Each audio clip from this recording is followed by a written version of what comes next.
My son had a deep relationship with me. He felt calling me God was impersonal. He openly called me his maker. And I called him the Prosperous Guardian. Grief is a part of the human experience. Some may find flaws in my design, but I assure you, you will be reunited again in paradise. Moments before Edward's passing, his daughter, as stubborn as he, pled to me, if I took her father, I would give her the privilege of showcasing his life review. I took this into careful consideration with my highest appointed angels, as I, in my history of all creation, have never been requested of such an honor. In typical fashion, souls transcend from their physical forms as human, instantaneously into the afterlife. They are greeted by loved ones, ancestors, and angels, and soon after, they experience their life review, where their human lifetime is played back for them. This is a momentous occasion souls await. The Prosperous Guardian was notorious for marching to the beat of his own drum. If everyone went left, he went right. I view this trait as honorary, as seldom make history on earth by doing what they are told. Sometimes rules are made to simply be broken. And upon Edward's daughter's request, I have deemed it profoundly necessary that my son experiences his life review with all of you today. When I created his soul, I called upon my two mightiest angels to prepare him for the impact he would make on earth. Out of all the souls we have prepared, the creation of Edward's was unlike anything we experienced in heaven. He was created to make history. You see, his love was so powerful, he could move mountains with it alone. He was made with the ability to transfer hope into every living soul he would come across. Yes, his soul was made with fire to fuel his tenacity, to chase after his dreams, and water to sail through the storms of life, wind to push him past his limitations, and the earth to keep him grounded in his faith. Every soul was sent with purpose. Every soul is sent as a clean slate. Every soul is made from the source of God's love. When Edward's soul was prepared for his human experience, he was reminded of heaven's promise. Once he made it to earth, he would no longer remember his preparation. His free will would allow him to find his journey on his own, to complete his soul mission. He would no longer remember the lifetimes of ancestors standing with him, although they would be guiding him on his journey. Edward's soul carried the bravery of the Guanches giants. Legend says that the Guanches were the original inhabitants of Atlantis.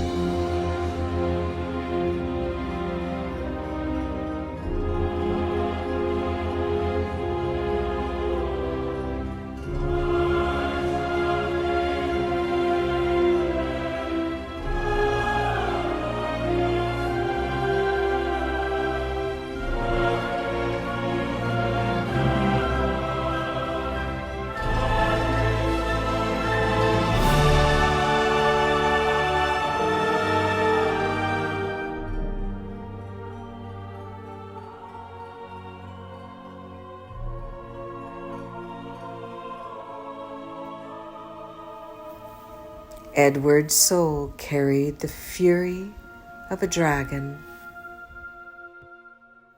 the adventurous spirit of a pirate. All hands hoist the colors high.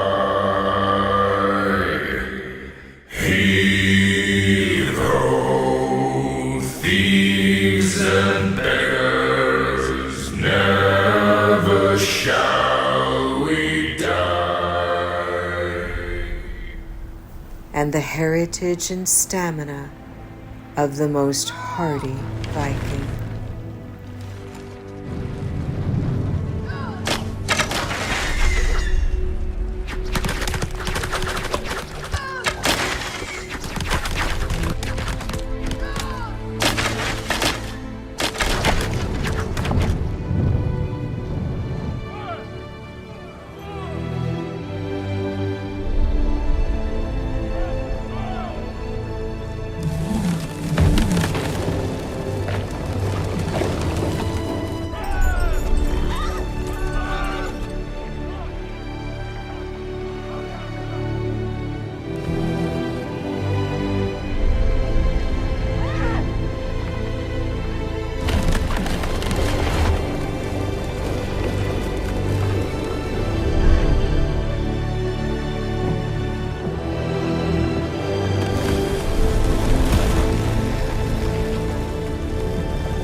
With a long waiting for this very moment, Edward's soul was prepared for his journey on earth.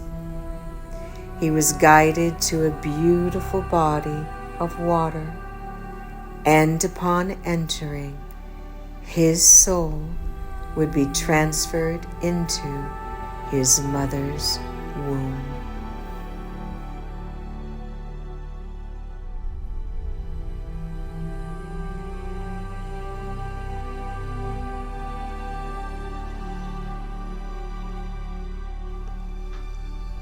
My name is Gustavo Andres Amaral, but my friends call me Gus. I am Ed's older brother. So how did Ed get here? Well, we could go back to the 13th century, but that would take too long. So let's go back to February 1947. Our father, Jose, lived with his family on Tenerife, one of the Canary Islands. Not wanting to be conscripted by Franco into his army, our father and one of our uncles clandestinely boarded a ship bound for who knows where. Anywhere would be better than living under Franco. Once in international waters and suffering from hunger, they turned themselves in, where they began working for their food. It was only then that they ran into our grandfather and our other uncle.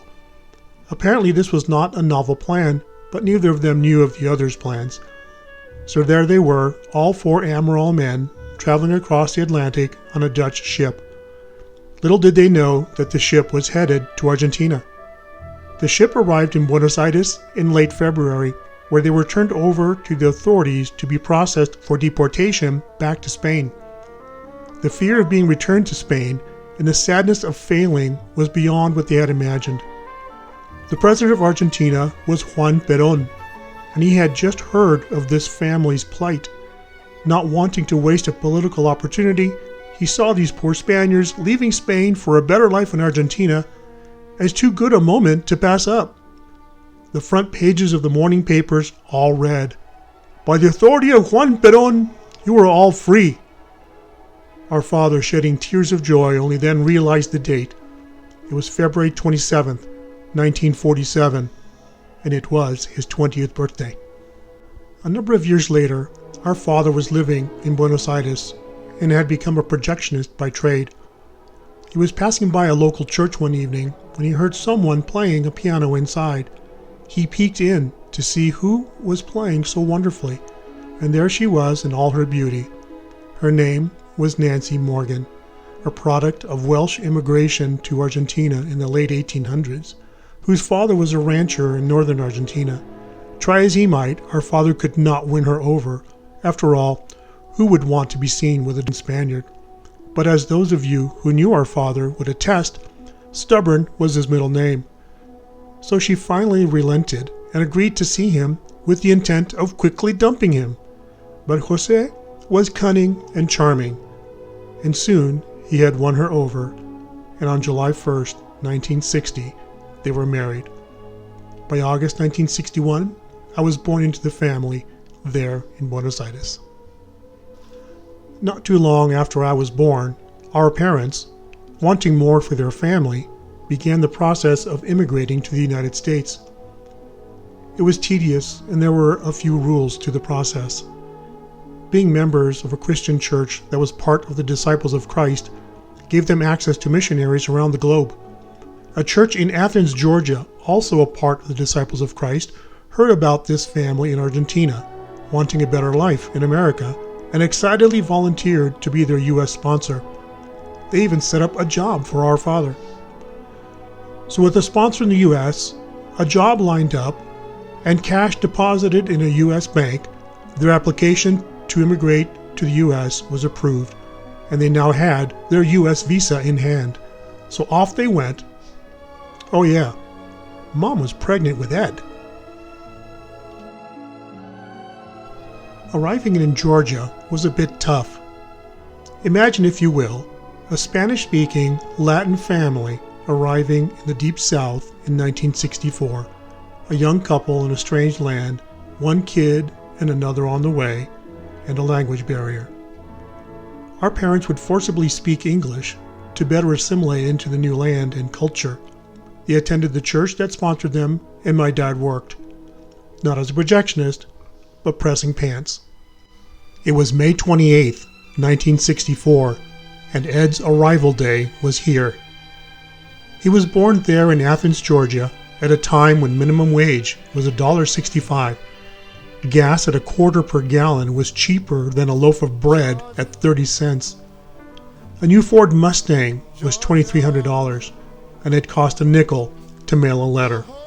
Unknown to anyone at the time, May 28, 1964 was a momentous day.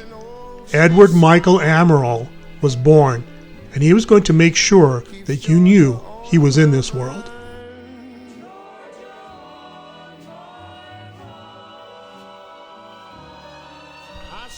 There were not a lot of projectionist jobs in that part of the U.S. So where would a recent immigrant go if he wanted to be in the film business? Hollywood. So in 1965, off to Los Angeles our father went to secure work and a place to live, and he did just that, and secured a job as a projectionist. And he rented a home in Monterey Park, a city and a time that my brother and I would love the rest of our lives.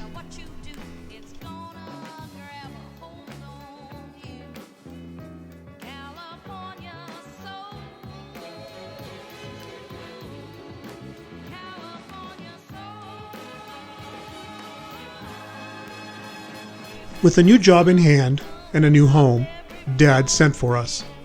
Mom, a newly born Ed, and I took a bus across the country from Athens, Georgia to Monterey Park, California. Our house on Rural Avenue had a large walnut tree out back that Ed and I would play on. So in 1966, we moved yet again, but just a few blocks over, to that two-bedroom house at 405 North Florence. In 1968, we welcomed our sister. There we stayed, 3 kids in one small bedroom in Monterey Park until 1974. Ed and I cut our teeth on that street, where we made many new friends. On that street in 1967, or thereabouts, Ed met Tom Griffin. Oh boy, gasoline meets ignition source. And so what started there continues to this day. Tom was and is a member of our family, as we are members of his. Let's see now. There was Bill Pollock, Bill Violette, Ross and Ronnie Kubanek, Russell Lee Sung, Paul Martinez, Ed and I that made up the Dirty Devils, the most notorious bike club west of New Avenue. We all lived on our bikes from sun up until the lights came on. We learned many lifelong skills on that street. Ed and I learned how to excavate dirt as we played with Tonkas and G.I. Joes, how to jump across all the backyards to get places, how to launch solid rocket motors on coat hangers straight down the street, how to play baseball, and most importantly, how to jump trash cans on our bikes. Ed and I went to Emerson Elementary in Monterey Park. We walked to and from school each day along with our friends. The stories from that street are endless and would fill a library. The memories of those years on that street with my brother are some of the most precious memories I have. In 1974, our parents had finally been able to save enough money to buy their first home. Little did we know that this move would put a lot of distance between our childhood friends and us, but Baldwin Park was to become our new home. Ed went to Vineland Elementary, where he quickly adapted, and he made many new friends and also started playing baseball and football for the school and outside the school. Ed flourished there in Baldwin Park. He seemed to come into his own. Ed finished his elementary years at Vineland before going on to Jones Junior High. My name is Alexandra. I was named after the town in Argentina where my mother was born, but my brothers have always called me Ale. I was adopted by my family and welcomed with open, loving arms with two older brothers to look up to. I couldn't have asked for better brothers. Ed never treated me like he was annoyed that I was his tag-along sister, going with him to play with his friends, or later, even on dates. Ed always made me feel included. He made it known that I was welcomed anywhere he was. I never had to worry about being bullied, because I could count on my big brother Ed to tell everyone that he would protect me. As kids, Ed loved to watch Charlie Brown. His favorite cartoon was The Peanuts. And every time I hear Christmas time is here, I think of him. I remember him snuggled up on Christmas morning, awake before everyone else in his Snoopy pajamas, watching the Peanuts Christmas special on our TV, with a big smile on his face, excited to see us open the gifts he got us. As Ed got older, he worked his first job at Lucky's Supermarket as a bag boy. Even as a young teenager, you could always count on Ed to be generous. He would use his paychecks to take me to get an ice cream or bring flowers to our mom. Ed lived to make everyone around him feel loved. One of my favorite memories was riding around our neighborhood with Ed on his moped. Something that only lasted a few minutes is ingrained in my mind and felt like a lifetime. I remember the rush of feeling the wind against my cheeks and running through my hair, hanging on to my cool big brother, experiencing the thrill of feeling alive. I always felt a sense of importance in having the cool, jock, older brother who paved a name for us before I had even arrived. As I got older, I could always count on Ed to believe in me. Any passion I had or experience I wanted to have, Ed was in my corner as my number one supporter. From a song I liked to helping me move to Australia for education and creating an opportunity for me. It was Ed's constant belief to show me that I could do and be anything in this world because I had him to support me. And this support was transferred into my relationship with Adri, who became the older sister I had always dreamed of having. Along Ed's side, all of his life was his best friend, Tom. Tom became the third older brother I had, who we all love and see as family.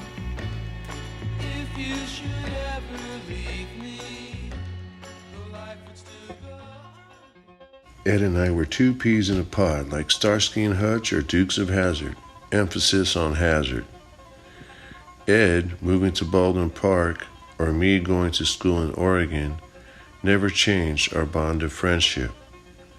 We lived 4 houses away from each other from the ages of 5 to 10. He was Wardo, and I was Tommy. He was my best friend. Sometimes we behaved, and sometimes we didn't. Nancy was my first Spanish teacher. At first, I thought his name was Weirdo, but soon got it right. Not having siblings my own age, whenever my dad and I went somewhere, Ed got invited. Because of that, Ed grew up around my dad a lot. and spending weekends in Baldwin Park allowed me to become close with the Amaral family. The beach was a big part of our childhood. Whether hanging out at Santa Monica and Huntington, or camping at Pismo, hitching rides to the sand drags and driving on the beach, we enjoyed the beach often.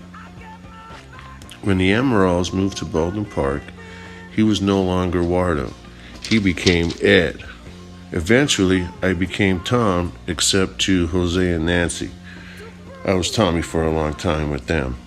His girl-chasing days came to an end when at Gus's wedding I asked him who those hot chicks sitting together were. It was Adri and Elena. Although the families had known each other for a long time, things began to change for Ed and Adri. As they became more serious, Adri and I became close friends also, even though she would get nervous when I would come home from school on breaks. From Ed and I going to parties at Adri's house with her school friends, to her and Ed taking care of my dad during his final days, we have shared much in this life. When you know someone well, with a glance or nod, things can change quickly. From 0 to 100 metaphorically and literally. We may or may not have been involved with law enforcement and automobiles traveling at high rates of speed. I can neither confirm nor deny certain events took place.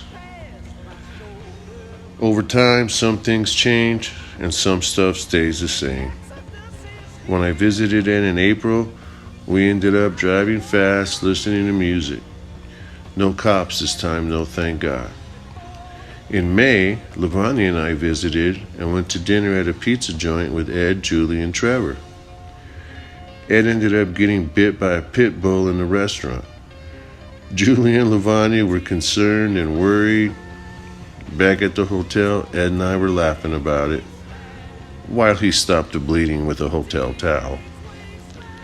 I didn't know it at the time, but sitting on the balcony, hearing the ocean, talking, drinking wine, his hand wrapped in a towel, would be the last time that I would see my friend.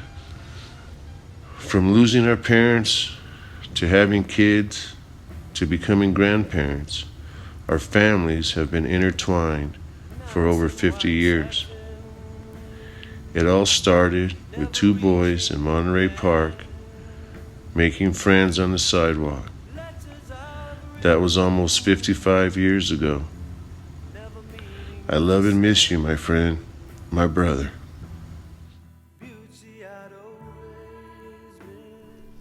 The Argentine community, like many ethnic communities, was pretty tight-knit. Every Argentine in the area seemed to know a little about every other Argentine in the area.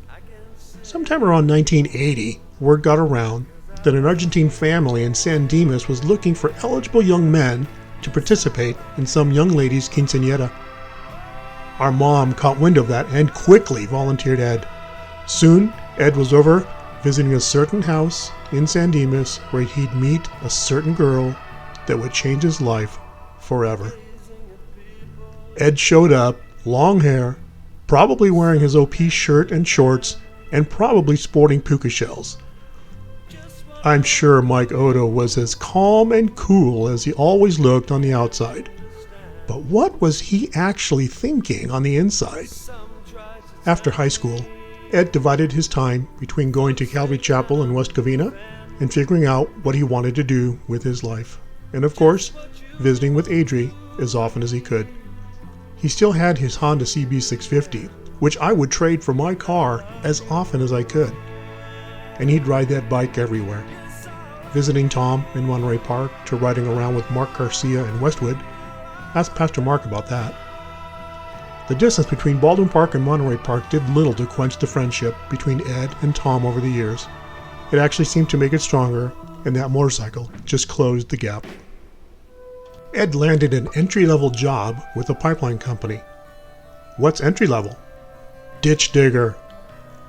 He was swinging that shovel morning till evening.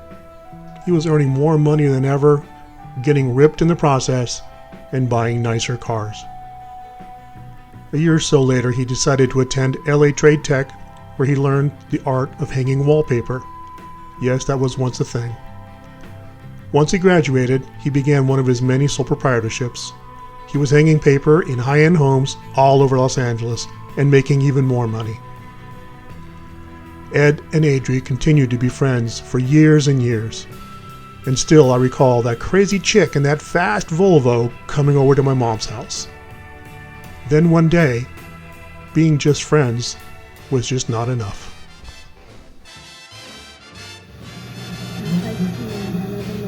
And possess this power. In the name of the Father, the Son, and the Holy Spirit.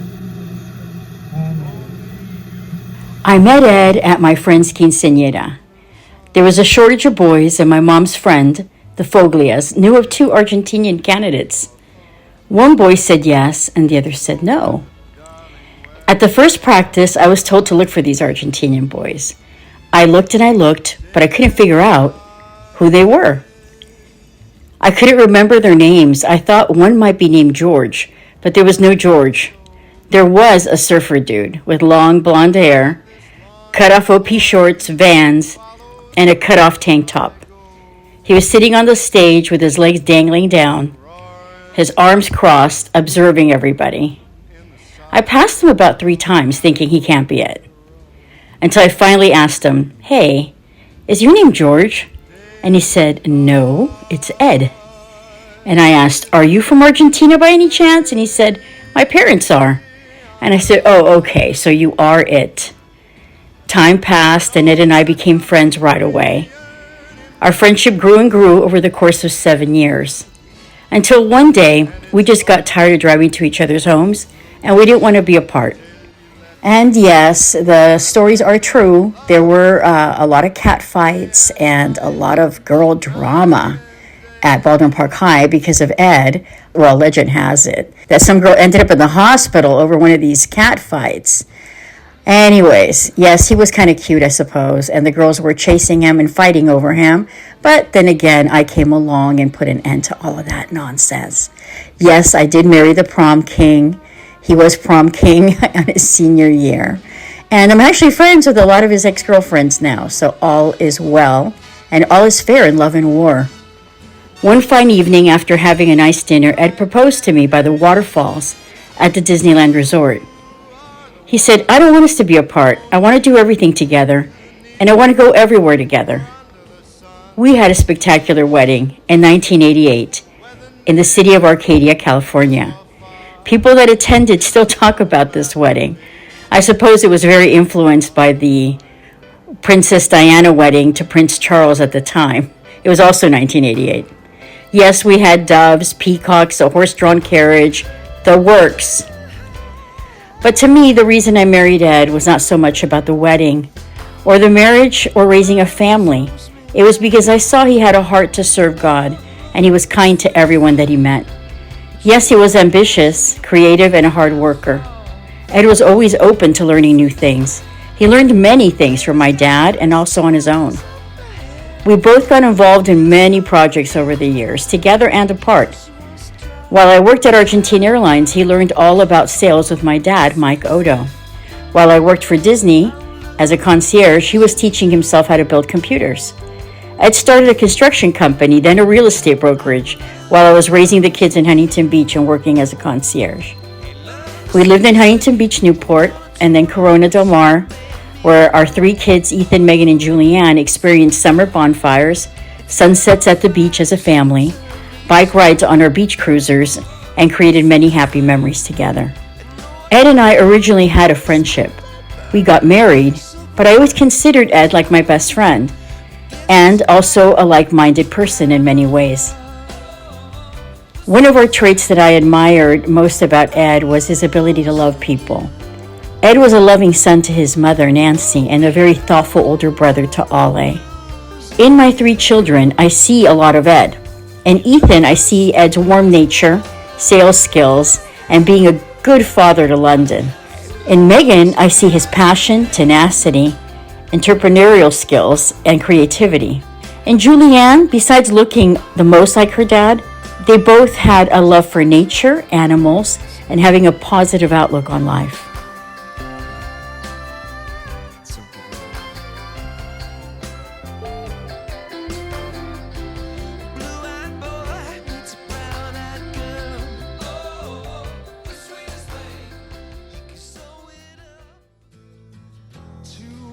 I love you, champion. I am just returning your call. I'm literally laying down in bed, letting my feet relax. My feet are tired. Wearing boots for the past few days. It was a good day. Waking up early again and heading back to the lab to continue testing. Hope you, Jeanette, and London are all very good. Love you three very, very much. And I'm beyond grateful for you guys being a blessing to me every day. Love you. Talk to you tomorrow, I hope. Bye. There goes my hero. He's ordinary. Happy birthday, Jeff. Hope you're having a restful day and surrounded by good love and good health and happiness, champion. Love you. Happy birthday. Bye. While the rest of them peter out. Truth or consequence, say it aloud. Use that evidence, race it around. There goes my hero. Hey, champ. Just on my way to get dinner with Tom, Lavanya, Trevor, and Jules in HP. And I'm just cruising down to 91, watching the sunset. And I just was feeling this thing called happy. Sometimes you need to acknowledge when you're just happy, dwell on it, and absorb it, and make that constantly occur in your life. I love you, champ. Talk to you sooner than later, okay? Bye. Hi, Meghan. It's 11:04 p.m. Just hung up with you a little bit ago. And it's so cool. You get about 8 seconds to prepare to leave a message when you leave a voicemail. I know your network doesn't do that, but that's something I love doing. So just wanted you to know the first thing that comes to my mind when I think about you. When you come to my mind, I immediately think, what an exceptional human being you are. How funny. I just finished telling you what an exceptional human being you are when we last hung up. And it came to my mind immediately, like it always does. That's why I said what I said to you earlier. And the fact that we're here to make a difference in other people's lives, not our own. So when I think of you being so exceptional, it makes me have hope. You give me hope to not quit. You give me hope to not kill myself. You give me hope to not end it all. You give me hope to do something with this experience called life. You do that to me every day. Imagine how many other people feel the same, but they're not your dad and they can't call you and do this. There's probably hundreds, Meghan. You're an incredible influence on this planet, on this universe. You affect everything, not just everyone. I love you, and I had to at least say that at 11:07 p.m. now. Love you.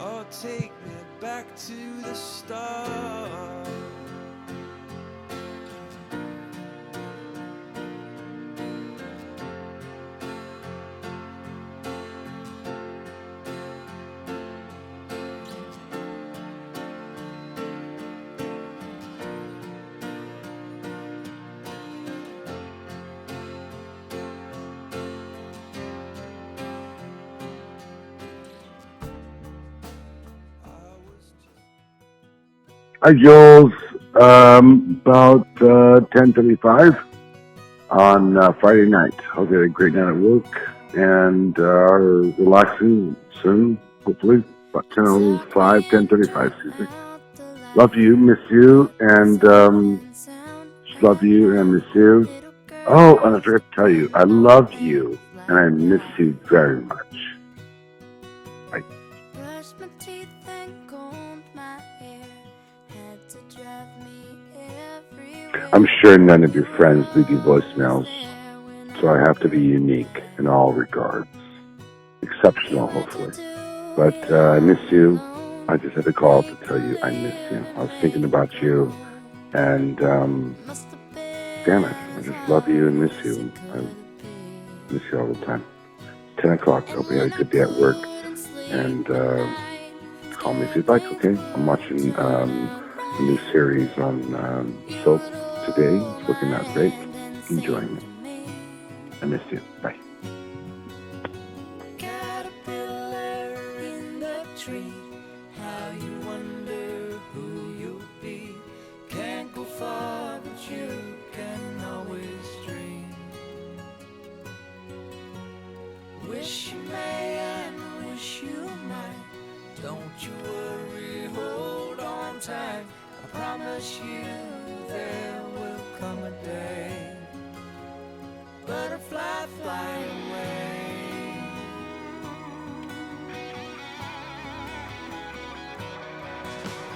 Turned around, you were there. The two of us made quite a pair.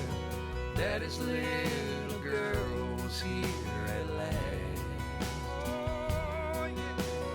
Looked away and back again. Suddenly a year was 10. Don't know how it got so far so fast. And yet I still don't understand. I was a surprise to my mom and dad as they weren't expecting any more kids, but I was a dream come true to Meghan, who had always wanted a little sister, and an excellent experience for Ethan, who would later on have a daughter of his own. Some of our best memories as a family are going to the beach, the mountains, traveling, going to the movies, trying new restaurants, and even getting ice cream in Laguna while walking around the art galleries. My dad loved architecture, and something as simple as driving around neighborhoods as a family, looking at homes, admiring the trees, architecture, landscaping together, listening to music in the car, classics like Frank Sinatra, Dean Martin, Tony Bennett, was a frequent activity we looked forward to. Not many can say that they enjoyed being around their family so much that even on a Friday night we would celebrate being together by having dance parties, just the 5 of us, complete with strobe lights, disco balls, glow sticks, and a great sound system. It was a weekly Friday night family dance party because we simply loved having fun together. Some of my best memories are having father-daughter dates with my dad. However, that felt like a daily occurrence to me. He would always do something different or something new for me every time I would see him to make sure that that day didn't feel just like another day. From flying model airplanes at the park to finding a hole-in-the-wall joint to try some new food, there was always something that we were doing together. Something we could always count on was whether my dad was with us together or individually. He was always present and gave us his undivided attention. I agree with Julianne. My dad always knew how to make us feel valued and heard. Nothing else in this world mattered when we were having our time with him. Spending time with my dad was an experience. We could talk about anything openly and freely, from ideas to questions to history, science, art, music, our ancestry, spirituality, to sharing stories from his youth and the adventures he's had in the future he was building.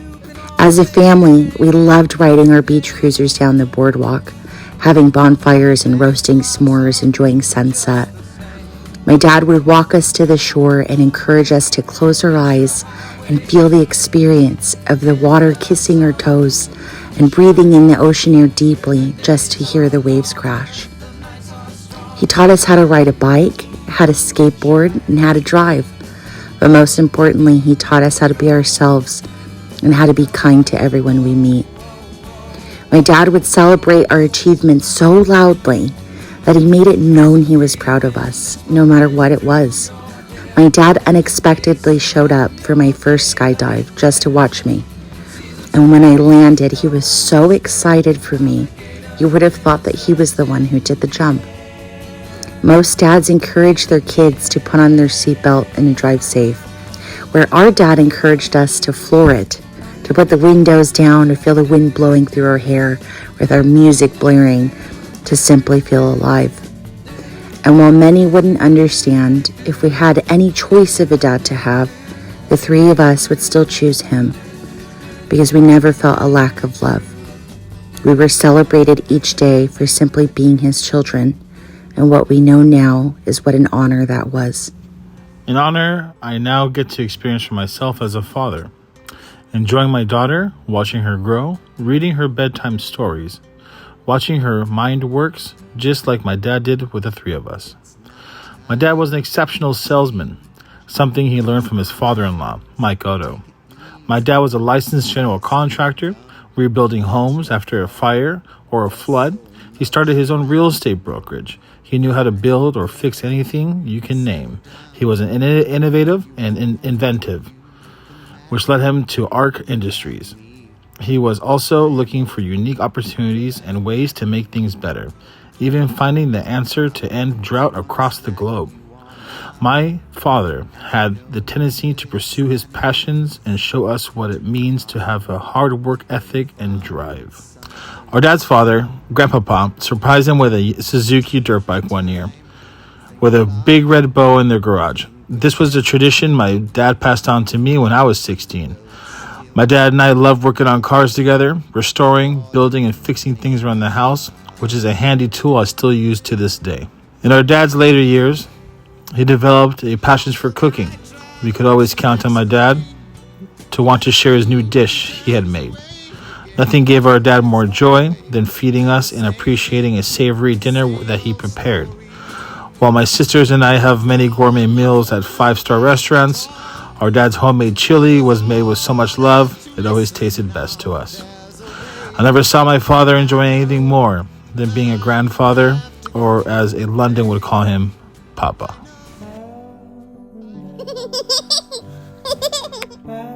Papa, why you look like you're in a way?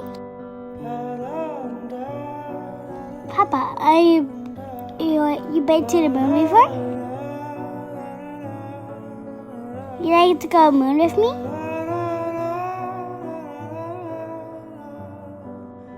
Papa, what are stars made of? I'm a star?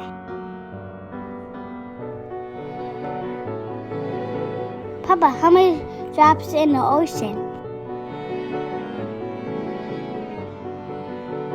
Your great uncle is a great pirate?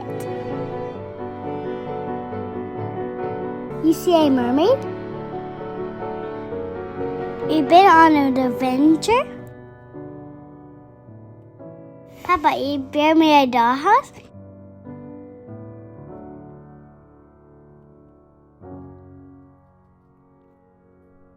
Je te laisserai tes mots en dessous de ta porte,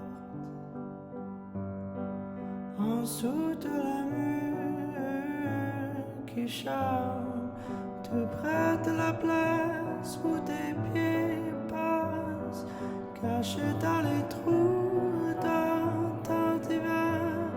Et quand tu es seul pendant un instant, ramasse-moi quand tu voudras, ramasse-moi quand tu voudras, ramasse-moi quand tu voudras.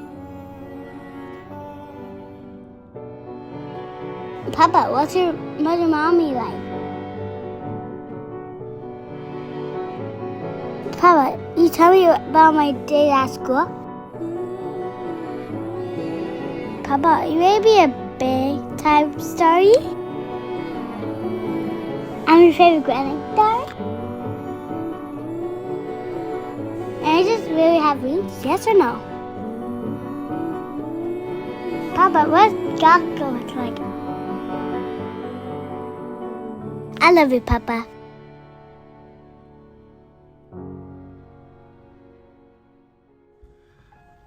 Ed loved people. I mean, he genuinely loved people. He was really interested and passionate about the relationships he made wherever he would go.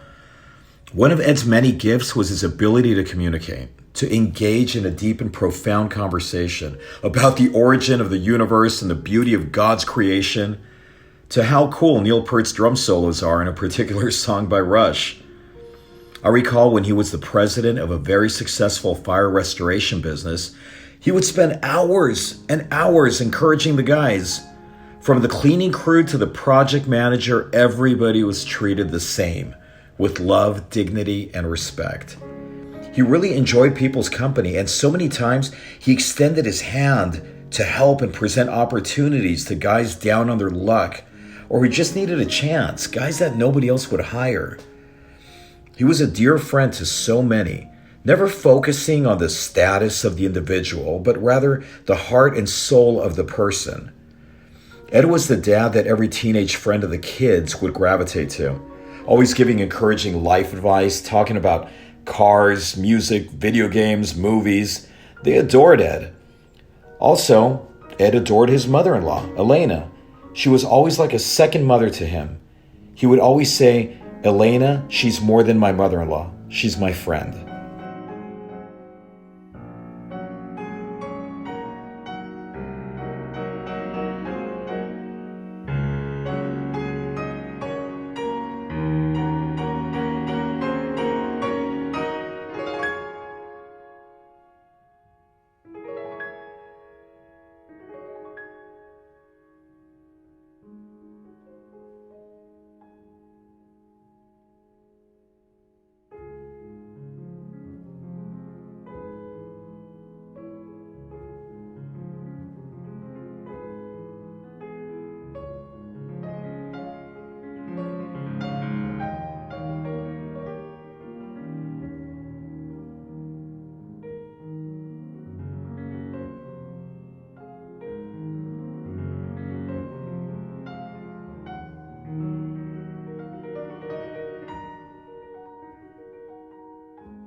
Ed also admired those who made a change in this world. He would always tell me that his legacy would somehow involve some humanitarian effort.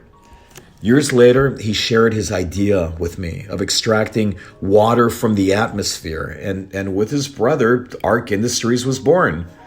The facility in Laverne, or as he would call it, the lab, was welcomed with many friends who shared offices in the complex, who quickly became like family.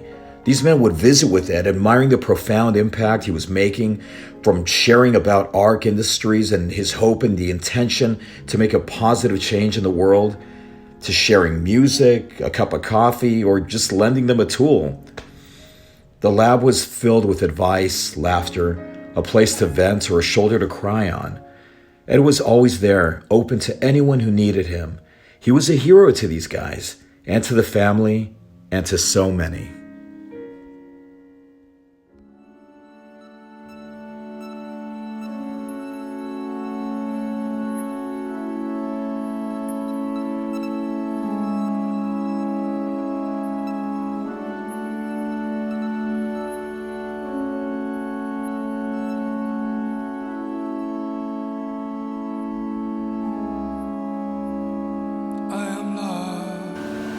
So our first test of the copper coil condenser that I built inside our new chamber, and I put some new windows. You'll see it when you come, but I just wanted you to be the first to see that we're condensing without glycol, without a pump, without a heat exchanger. This is straight nitrogen into our coils. Hello and welcome to ARC Industries Research and Development Laboratory in beautiful Laverne, California, where today, with great pride and honor, I get to introduce to you the final prototype of our atmospheric water generator. The ARC prototype behind me represents a 1/100th scale version of the final units which will be installed globally. We use this for experimentation and certification purposes, and I'm sure you'll agree the results of our 1/100th scale version is quite impressive. The atmospheric water generation industry, the AWG industry, is burgeoning. I think everyone will agree that the majority of news outlets and media channels available globally are talking about how to address drought. Well, AWG does that. There was really no other alternative besides desalination, and that's not an option for the majority of inland type regions. With atmospheric water generation coming of age today, it's very similar to the era of when Henry Ford introduced mass production automobiles, made cars affordable for the public. That's why everybody can afford a car today, because of what he did. It's the same timing. A lot like when personal computing became affordable, all of a sudden everybody can afford a computer, and that's where we're at today. We're in a very similar place in time. ARC Industries is launching into the next major industrial change globally. Atmospheric water generation solves drought.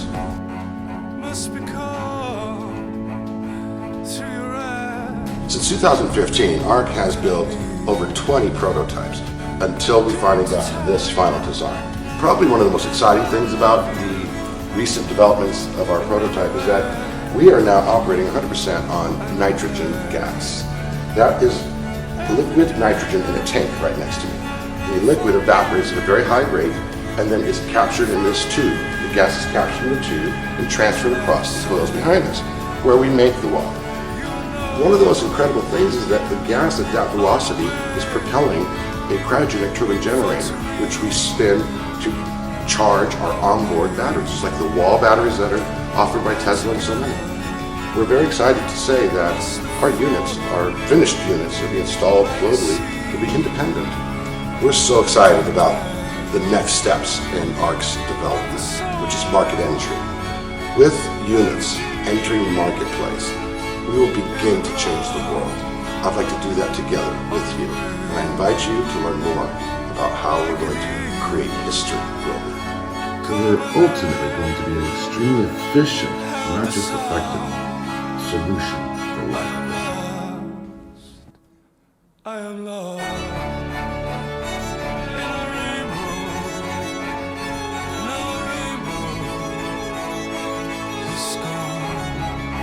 It would be my pleasure to introduce Edward Amaral. Welcome, Edward. How are you? I'm fantastic, thank you. These slides will show you our current facility in California, our proprietary coils, the current full-size prototype, number 32, a proposed unit prepped for delivery, and a typical installation, an aqueduct. We really think that ARC Industries and appreciate this space. The Climate and Sustainability winner is Edward Amaral with ARC Industries. Edward, congratulations. Thank you so much. We're grateful and glad that you're going to help us change the world for the better.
I love you. Talk to you soon. Bye.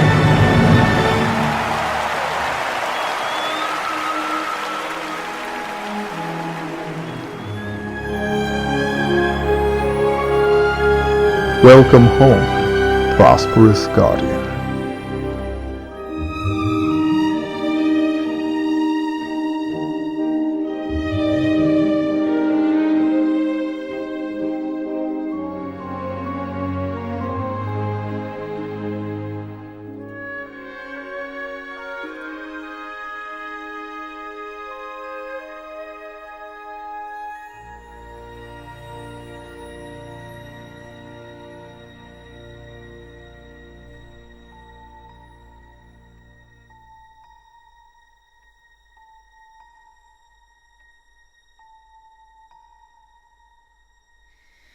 Come with me, and you'll be in a world of pure imagination. Take a look, and you'll see into your imagination.